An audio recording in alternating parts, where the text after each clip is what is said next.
Nau mai ki Watch Mojo Māori. Koutou e ngā kaunui ana ki ngā hau tipua hā kina hurino i te ao. Noi anō, anei ngā hau tipua kua whakaihuwaka ki tēnei hōnore nui. Absolutely typical. New Zealand skills at their best. Tuanga huru, Portia Woodman. He wahine a tāhua, rerehua, pai ki te tirohanga kanohi. Engari kawa koutou e pōhehe he puti noi ho ea, e he.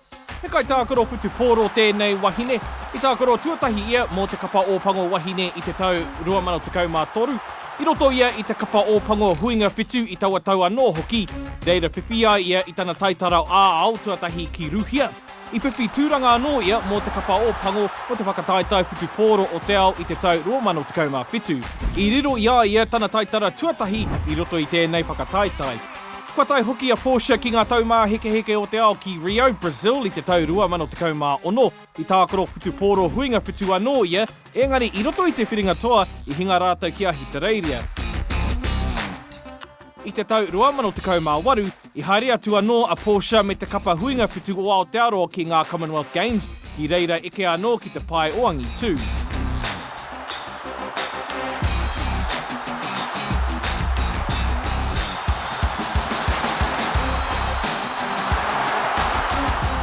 Wahine kaha, he wahine waiwai para huti a Portia i runga i te whira. Ki te oma a Portia me te pōro, ka wiriwiri ngā waiwai o ana huariri, koia pēr i hau tipua ai tēnei wahine.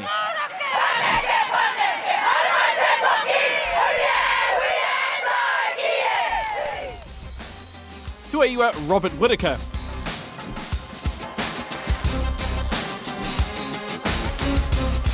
He aitanga tēnei toa no te para whakawai atu mā tauenga ko tana kai, he whawhai. Me he mea e ratana koe ki te UFC, ekene pēr e mōhio ana koe ki tēnei tangata a Robert Whittaker. I whānau mai ia i Aotearoa, engari nōna e tamariki ana, i neke ia ki a Hitareiria noho ai i reira tipua ke ai. I riro ia tētahi kirimana whawhai i roto i te Australian Extreme Fighting Championships. Ko ia tana whawhai matua tuatahi a mātanga nei. Mai kona i neke ia ki te whawhai i roto i te Cage Fighting Championships i ngā tau 2021 ki te 2021. I te tau 2022, i riro ia tētahi tūranga i roto i te whakātūranga e ki ana ko The Ultimate Fighter, The Smashers. Koenei te wāhi i tino puta tōna ihu ki te ao whawhai, i tai atu ia ki te whiringa toa o tēnei hōtaka. Nā kona i whai wāhi atu ia ki te whawhai i taua whiringa toa ki roto i te UFC. I te mutunga iho o taua whawhai i riro ia te taitara matua, a i tohua ia te toa o taua whawhai tuatahi i roto i te papatū waiwai o te UFC.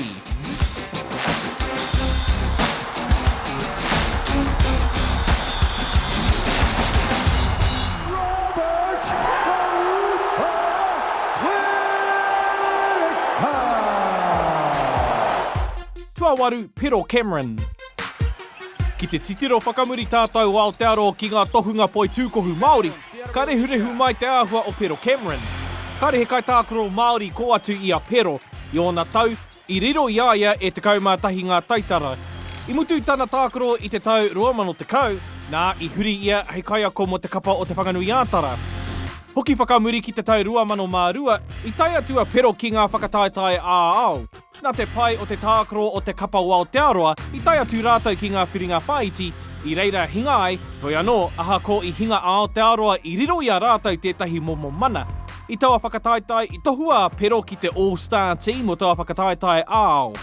Nā kona i tino kitea ia e te ao poi tūkohu. Kōkiri whakamua ki te tau 2017 i iriiri hea ia ki te FIBA Hall of Fame, nā runga i ana mahi i roto i te ao poi tūkohu. I tēnei wā, he kaiako pui tūkohu tonu ia, ko ia te kaiako tuarua mō te kapa o Aotearoa, e koha tonu ana ia i ana pukenga ki ngā rangatahi e haere ake nei. Tuawhitu Stacy Jones, The Little General. I tipua ke tēnei Māori ki tāmaki purei riki ai. He mokopuna nā te tautōhito a Maunga Emery, nā tēnei pea i rangatira ai a Stacy. I urua Stacy ki te kapa whutupōro riki a ngā Auckland Warriors i te tau 1995.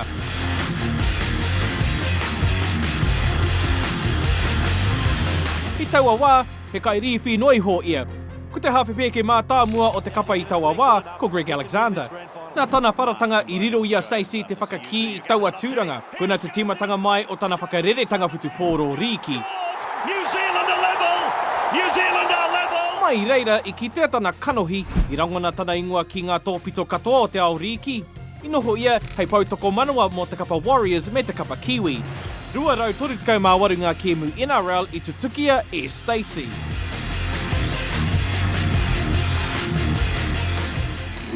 Tono, Michael Campbell. I whānau mai a Michael Campbell ki hāwera, I tipua ki e, I whenua kura. I hia a Michael ki te tākaro whutu pōro mo te kapa ōpango, nōna e tamariki ana, engari ki hai I tutuki. I haukotingia tērā hia ona I tōna whāia.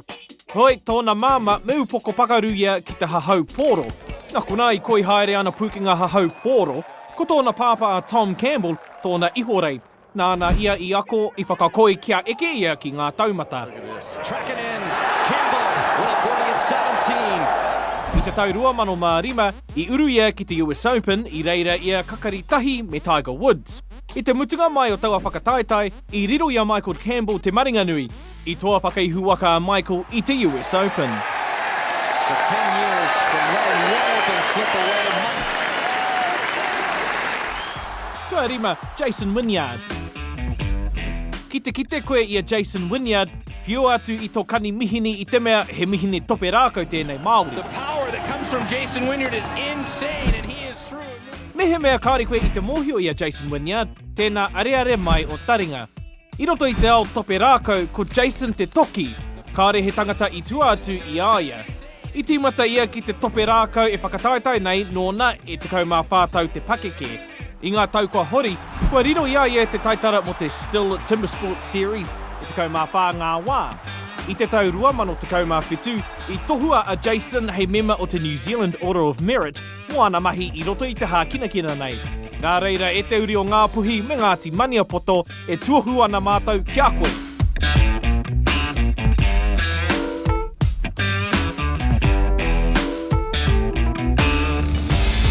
Tuawha, Ricky Ellison. Me he mea e ratana koe ki te whutupōro Amerikana, ākene pia ke te mōhio koe I te ingoa nei a Ricky Ellison. Heuri a Ricky no ngai tahu, I whānau mai ia I o tautahi, nōna e tamariki ana I hunuku tana whānau ki Kuala Lumpur. Nā waira, ka wehe o na mātua, ka hunuku anō ia me tōna whāia ki Amerika ki reira tipua. I te tau kotahi mano 1983, I tīpako hia ia e te kapa San Francisco 49ers I roto I te NFL Draft. Koia te Māori tuatahi, kia riro tūranga ki roto I tēnei hākinakina motuhake.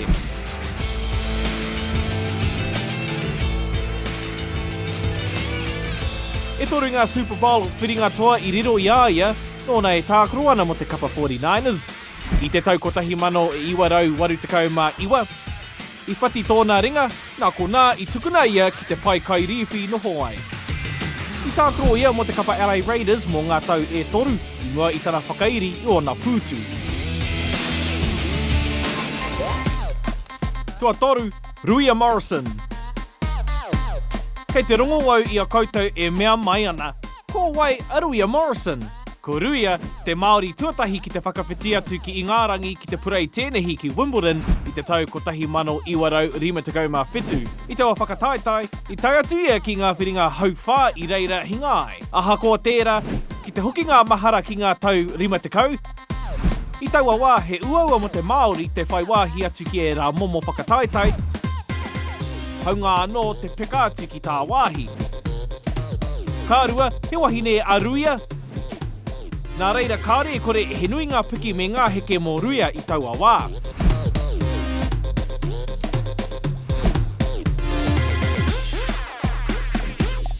Heoi, aha ko tērā I tutukia e ia tāna ihiahia ai. Nā reira, e te kohu pī tonga, e mihi ana a ngai Māori kia koe mo te kaha ki te kōkiri whakamua, me tō whakatauira mai I o mahi mō ngā reanga I whai muri mai I a koe. Tuarua, Lisa Carrington. Tēnei wahine toa, he uri no Ngāti Parau me taitanga mahaki. I tipua ki ia I whakatāne, nā reira pēr ia I tīpako hea tēnei hākinakina e ki ana ko te waka kōpapa. He tokomaha ngā rirohanga tā te wahine nei.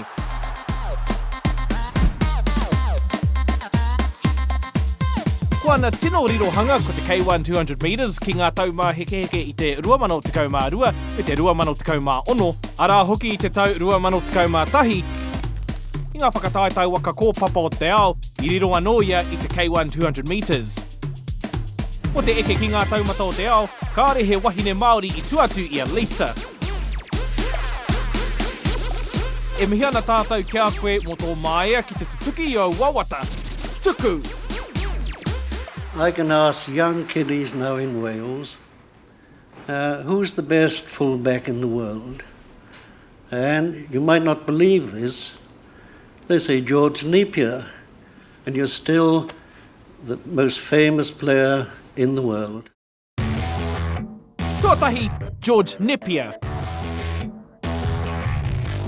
O ngā kaitākaro whutupōro katoa o te ao, kāri ko atu, kāri ko mai, ia George Napier.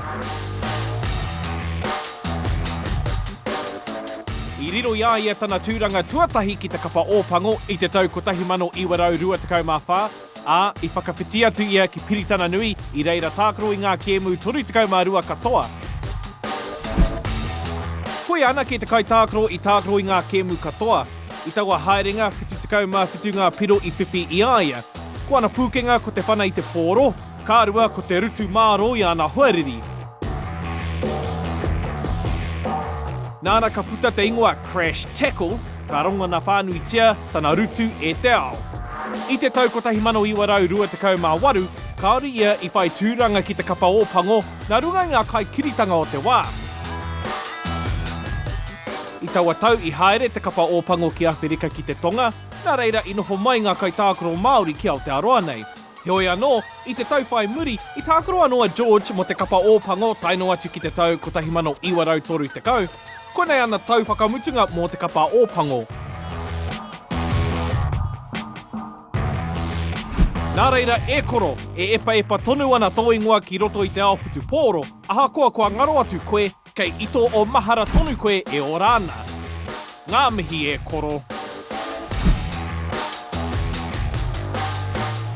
Kei te whakai rānei koe, tirohia e nei kiriata pai I Watch Mojo Māori, o haurutia, ringi hea te pere e mōhio ai koe, hei ahea putai a mātou kiriata hou.